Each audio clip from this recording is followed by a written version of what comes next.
Hello friends, AJ Fox again. Today I am here with you to share the story of Flower Communion. John Rouse said, "Stories are told as spells for binding the world together." Stories are told as spells for binding the world together. In this living tradition of Unitarian Universalism, we have the mutual gift and burden of creating our rituals. Sometimes it seems like we create them out of dust, while trying to walk that line of not diminishing or appropriating from others. While there have been Unitarians and Universalists for centuries, Unitarian Universalism is a relatively new religion and is still learning itself. We're still learning how to create the rituals and rhythms that connect ourselves to our universe. And we are still learning how to do that work without appropriating closed practices of others. Flower communion is one of those very UU rituals of our faith, and the story of flower communion is one of intentional vibrancy, of UU values driving the ritual. I offer this content note. This is the story of flower communion. It helps celebrate individual beauty within our congregations, but we also cannot tell this story without speaking of fascism, oppression, concentration camps, war, and death. I will try to do that in a way that attempts to be intergenerationally inclusive as possible, and also aware of the impact of this story that it might hold on the people listening. I would tell this same story to my 4-year-old daughter, and I have, but I also will make a little note before you might want to mute me if you don't want to have a conversation today about, stuff, the particularly hard bits. Also, as I tell this story, I first want to honor that what I know of this story comes from writings by Gary Kowalski, Reginald Zotoli, and from 2002 Internet Archives from the Church of the Larger Fellowship, and a bunch of stuff from Wikipedia. But I've read these stories many times, and citing all the various tendrils doesn't necessarily work for this story. I will try to honor the truths, as I pretty much always do in my stories, but also know that this is more like a story now. It is in my head, and stories are like spells, binding the world together.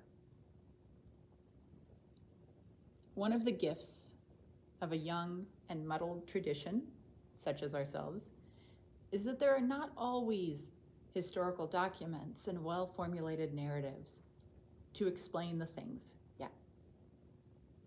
For the water communion that we do in the fall, we give appreciation to a group of feminist UU women who were meeting in the 1980s. For the flower communion, we give honor to a Unitarian minister, not a Unitarian Universalist, because this was before that, but a Unitarian minister named Norbert Chopin. Norbert Chopin was the founder of the Unitarian Church of the Czech Republic. He was born in 1870 into a Roman Catholic family and grew up wanting to be a priest.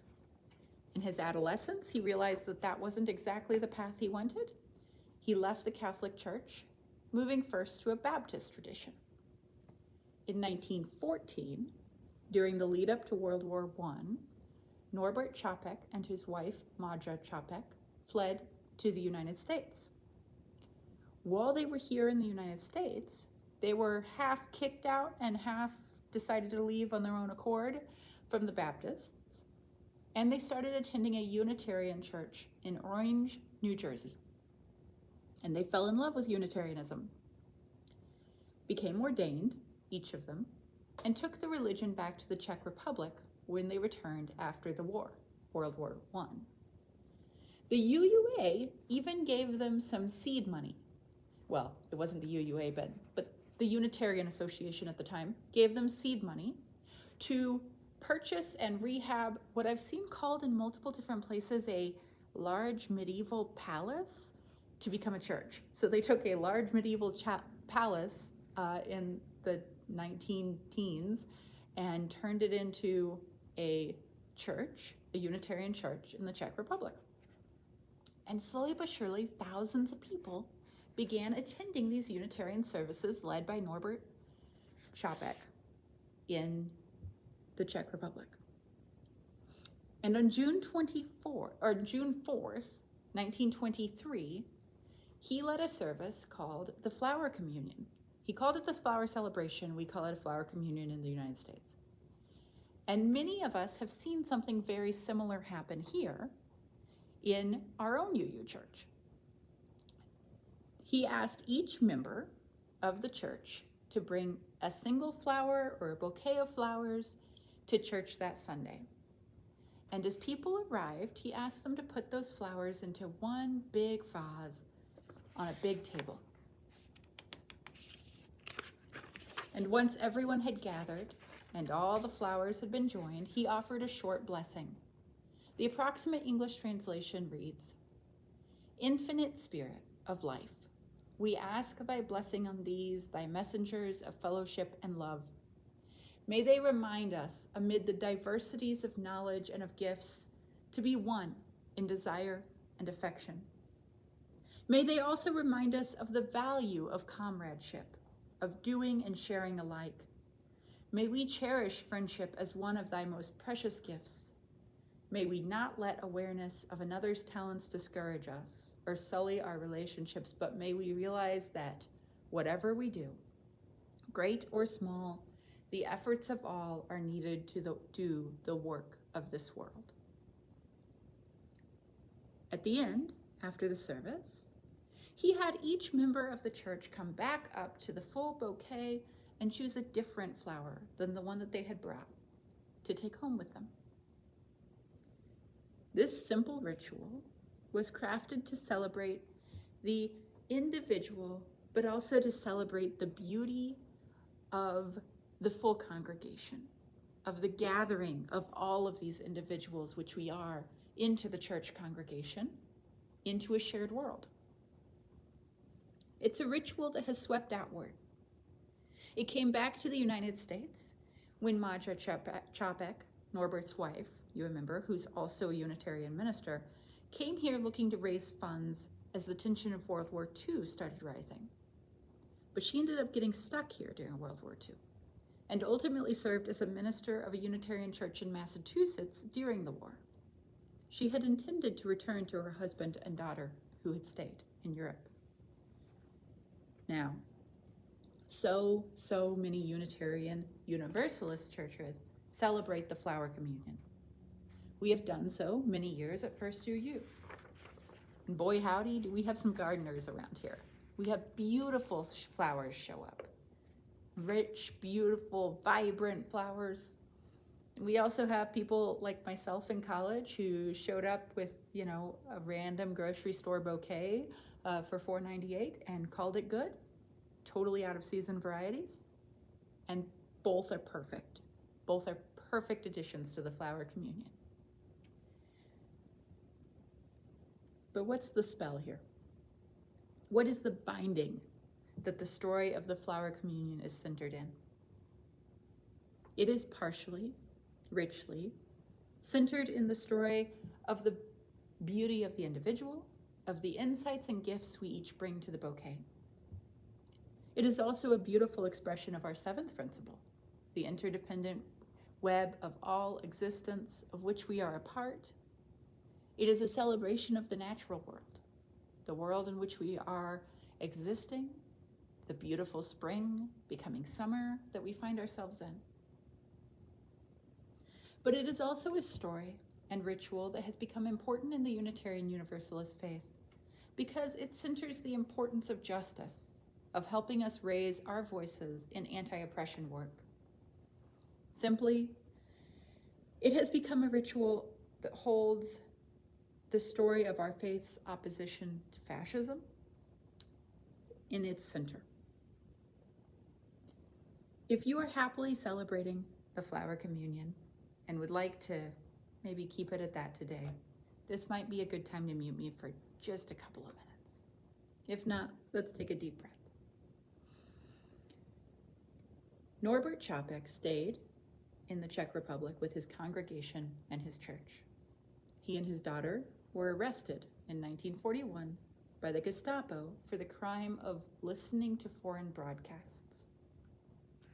It was so illegal where he was to find information and stories and knowledge from outside the country that he was in, from outside the state-sponsored radio stations, that this, listening to foreign broadcasts, was a capital offense, meaning that he would be killed for it.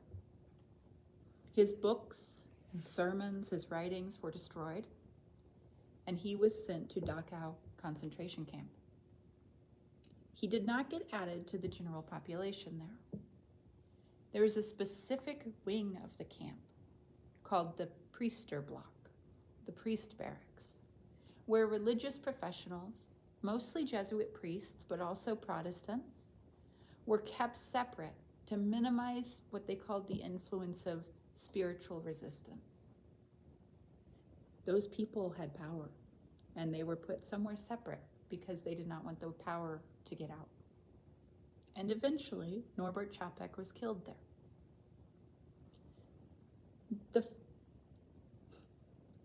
The Flower Communion, as well as many of the hymns that Norbert Chopin wrote, hold the strength of spiritual resistance. It is one of the reasons that the Flower Communion has been something that has been centered in our faith. Sometimes it is unspoken. Sometimes it needs spoken more clearly.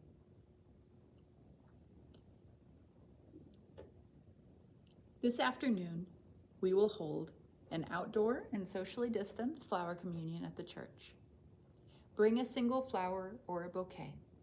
We will be there from 1 until 3 o'clock to allow everybody that wants to swing by. This will not be one big circle get together. We will honor the Pandemic Task Force's suggestion that we have no more than 10 people in a group at a time. But please come if you are able and willing and feel comfortable.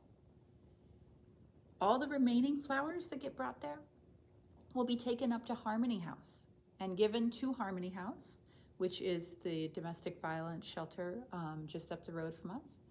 And they will be used as table decorations in the dining area for the rest of the week. So you can feel great about buying a whole bouquet of off-season store-bought variety flowers, or being generous from your garden, because they are going to be loved and appreciated somewhere else if they are not taken home specifically by one of our congregational members or friends.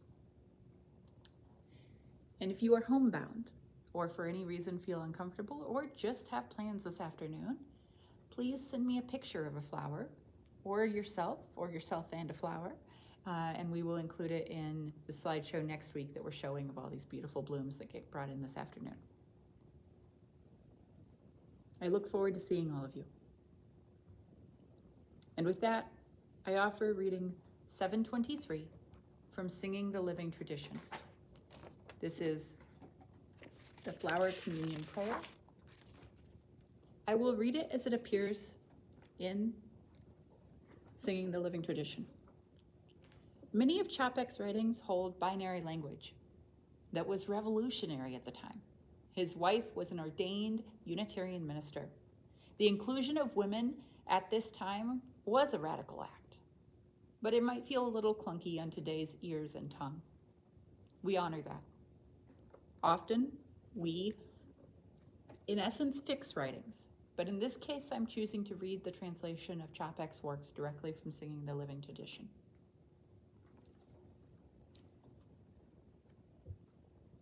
(723) Flower Communion Prayer.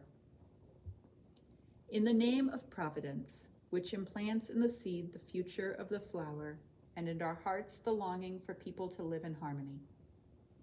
In the name of the highest in whom we move, and who makes the mother and father, the brother and sister, lover and loner what they are. In the name of sages and great religious leaders who sacrifice their lives to hasten the coming of the age of mutual respect. Let us renew our resolution. Sincerely, to be real brothers and sisters, regardless of any kind of bar which estranges us from each other. In this holy resolve, may we be strengthened knowing that we are God's family, that one Spirit, the Spirit of love, unites us, and endeavor for a more perfect and more joyful life. Amen. Amen.